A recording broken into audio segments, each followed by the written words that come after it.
नमस्कार दोस्तों, स्वागत है आपके अपने चैनल स्टडी ऑफ जीएस में। आज हम बात करेंगे भारत सरकार द्वारा लाए जाने वाले एक बहुत ही बड़े प्रोजेक्ट सेंट्रल विस्टा प्रोजेक्ट के बारे में। जानेंगे कि ये क्या है, ये क्यों लाया गया और इसकी मीनिंग क्या है, और इसकी पूरी जांच पड़ताल करेंगे और जानेंगे कि इसको लाने की ज़रूरत क्या पड़ी। और आखिर में ये जानेंगे कि इसके पक्ष में और विपक्ष में कौन कौन से तर्क आ रहे हैं। तो आइए शुरू करते हैं आज का वीडियो। सबसे पहले हम ये जानेंगे कि सेंट्रल विस्टा जो प्रोजेक्ट है ये क्या है। वर्ष 2019 में भारत सरकार ने 20,000 करोड़ की लागत का central Vista redevelopment project launch किया। इसके अंतर्गत न केवल नई संसद का निर्माण होगा बल्कि उपराष्ट्रपति भवन, प्रधानमंत्री भवन, प्रधानमंत्री का ऑफिस पीएमओ, सेंट्रल यानी केंद्रीय सचिवालय व इसके अतिरिक्त विभिन्न केंद्रीय मंत्रालयों के भवनों का भी निर्माण किया जाएगा। इस पूरे प्रोजेक्ट पे करीब 2,000 करोड़ की लागत आएगी और पूरा प्रोजेक्ट 2024 तक पूरा होने की उम्मीद की जा सकती है। वहीं 2022 तक नई संसद का निर्माण पूरा होने की उम्मीद है। इस नई पूरी जो लोकेशन है, इसकी location Rashtrapati Bhavan India gate के मध्य 3 किलोमीटर का जो रास्ता है जिसे राजपथ बोलते हैं, वहाँ पे ये पूरा निर्माण किया जाएगा। अभी ये जानेंगे कि इसका नाम सेंट्रल विस्टा ही क्यों रखा गया। जिस जगह ये निर्माण किया जाएगा उस जगह को पहले से ही सेंट्रल विस्टा बोलते थे। ये जो है केंद्रीय परिदृश्य है। कुल मिलाकर सेंट्रल विस्टा की जो हिंदी मीनिंग है उसका मतलब होता है केंद्रीय परिदृश्य। तो हम लोगों की जो राजधानी का जो केंद्रीय परिदृश्य है, जहाँ पे हम लोगों की सबसे ज़्यादा कॉन्स्टिट्यूशनल कहें या हर टाइप की जो एक्टिविटीज़ होती हैं या सरकार द्वारा जो भी कार्य अपने किए जाते हैं, सरकार के जितने भी मंत्रालय हैं, ये उनका मुख्य आकर्षण जो है वो है केंद्रीय परिदृश्य यानी सेंट्रल विस्टा। इस पूरे सेंट्रल विस्टा में पहले से ही नॉर्थ ब्लॉक, साउथ ब्लॉक, उपराष्ट्रपति भवन आदि पहले से ही मौजूद हैं। अगर हम बात करें सिर्फ नई संसद के निर्माण के बारे में, तो नई संसद का निर्माण 2022 तक लक्षित है और इस पर कुल 971 करोड़ का खर्चा आएगा। अब हम सबसे पहले ये जान लेते हैं कि हमारी नई संसद जो बनेगी उसका पूरा स्ट्रक्चर कैसा होगा।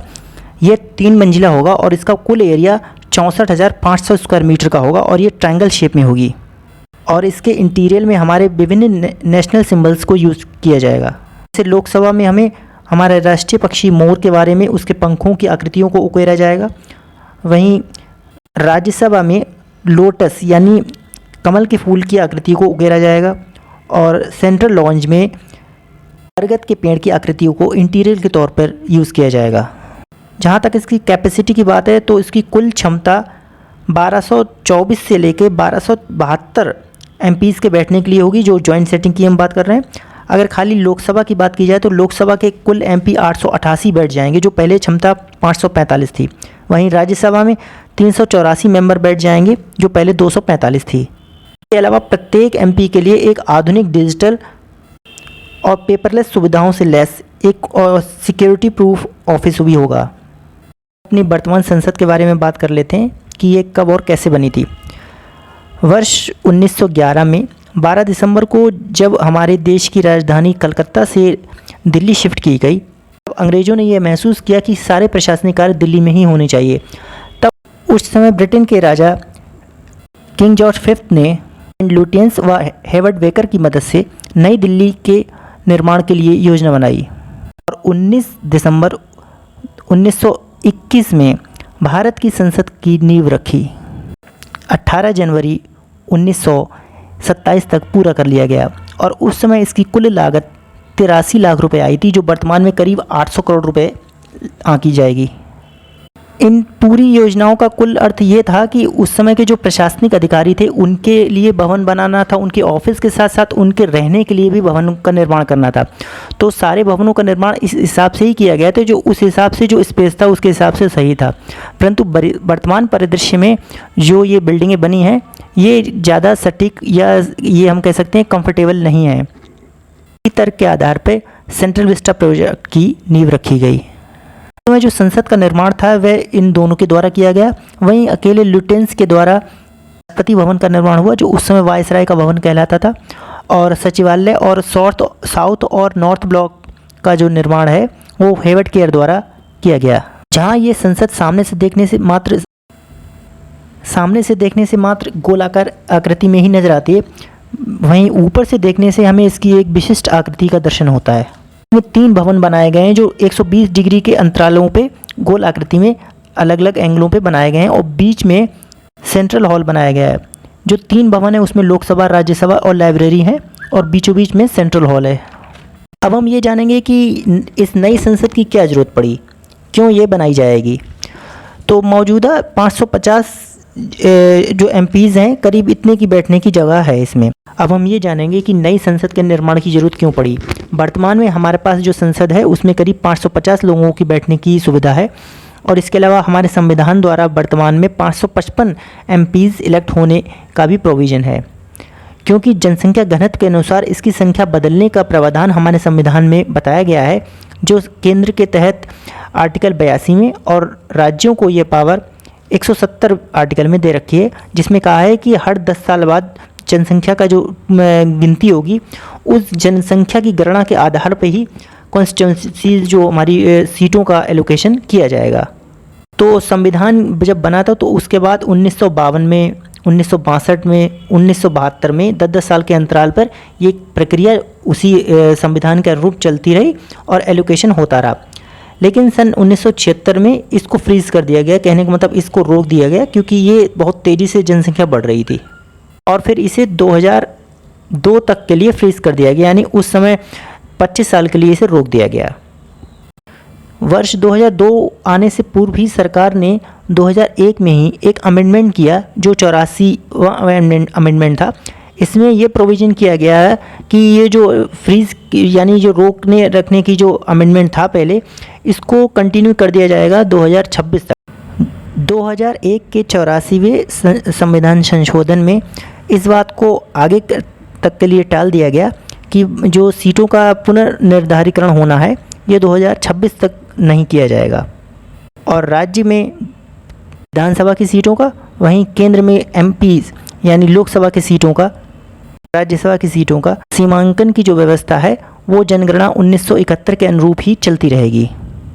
तो कुल मिला के ये एक बहुत बड़ी समस्या थी कि आज नहीं तो कल ये वाली सीटों का पुनर्निर्धारण तो होना ही था। हमारे देश की जनसंख्या जिस तेज़ी से बढ़ रही है, इस हिसाब से 2026 तक ये अनुमान लगाया जा रहा है कि हमारे पास कुल एमपीज़ के बैठने के लिए जो संसद है वो छोटी पड़ेगी। इसी के मद्देनज़र नई संसद के निर्माण का फैसला किया गया।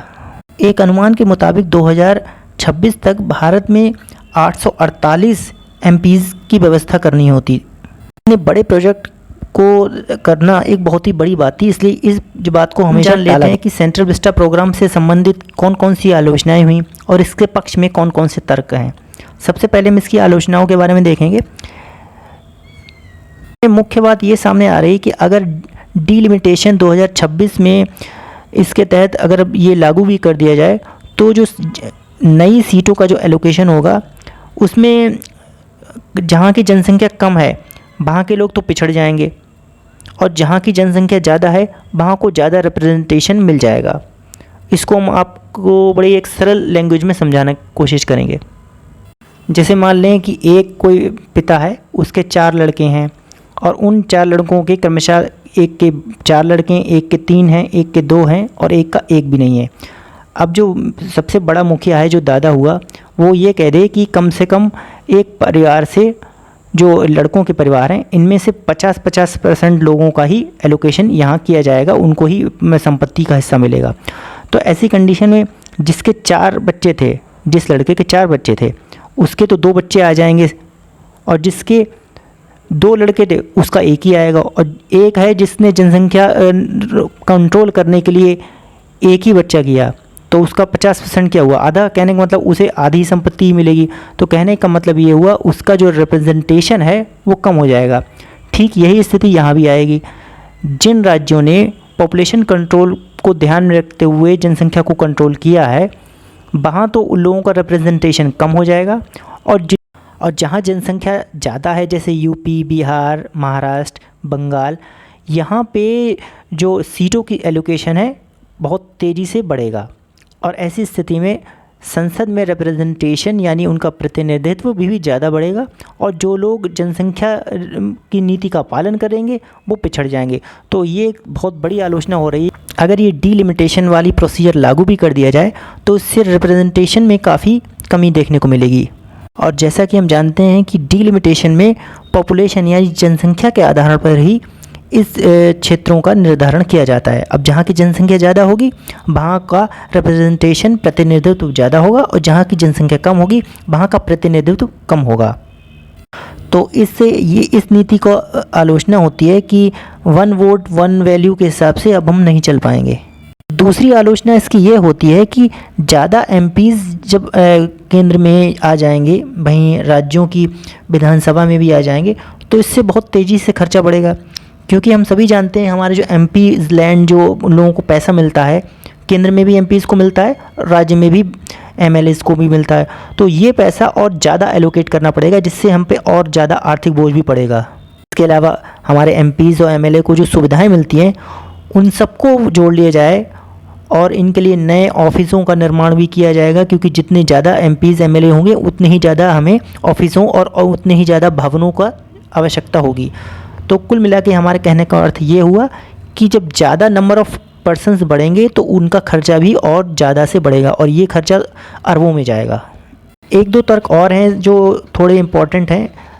कुछ लोगों ने कहा है कि एनवायरमेंटल रूप से ये काफ़ी पोल्यूशन क्रिएट करेगा, यानी जो नई संसद बनेगी यहाँ पे जो पेड़ कटेंगे उससे जो कार्बन डाइऑक्साइड का जो हमारा खपत हो रही थी, वो कार्बन डाइऑक्साइड जो पेड़ खा रहे थे जब वही नहीं रहेंगे तो इन्वायरमेंटल डिसबैलेंस बन जाएगा। इसमें करीब 200 पेड़ काटने की योजना भी बनाई जा रही है संसद को निर्माण के लिए, और साथ ही ये भी तर्क आ रहा है कि इसमें करीब 80 एकड़ का जो खुला इलाका है वो भी आम जनता के लिए प्रोहिबिटेड यानी रेस्ट्रिक्टेड, यानी कुल मिला के प्रतिबंधित कर दिया जाएगा। जहां आम शहरी जो लोग घूमने के लिए निकल जाते थे वो भी अब उन्हें जाने के लिए नहीं मिल पाएगा। एक और बड़ा तर्क ये आ रहा है कि संसद तक तो ठीक है मामला, पर इसके बाद में जो ऑफिसेज जो प्रधानमंत्री आवास, उपराष्ट्रपति आवास और कई मिनिस्ट्रियल्स के जो ऑफिसेज हैं उन सब का भी निर्माण, उनकी भी तोड़फोड़ की जाएगी और उनका भी निर्माण किया जाएगा।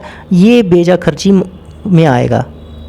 कुल मिला के जो 2000 करोड़ का जो खर्चा है उसमें 1000 करोड़ तो चलिए संसद के निर्माण में लग जाएगा, बाकी का 1000 के खर्चा करने की अभी ज़रूरत नहीं है, खासकर इस पेंडेमिक सिचुएशन में, जहां अभी ये भी तर्क आ रहा है कि इतने पैसों से भारत की स्वास्थ्य की सुविधाएं हैं इनको काफ़ी बेहतर बनाया जा सकता है।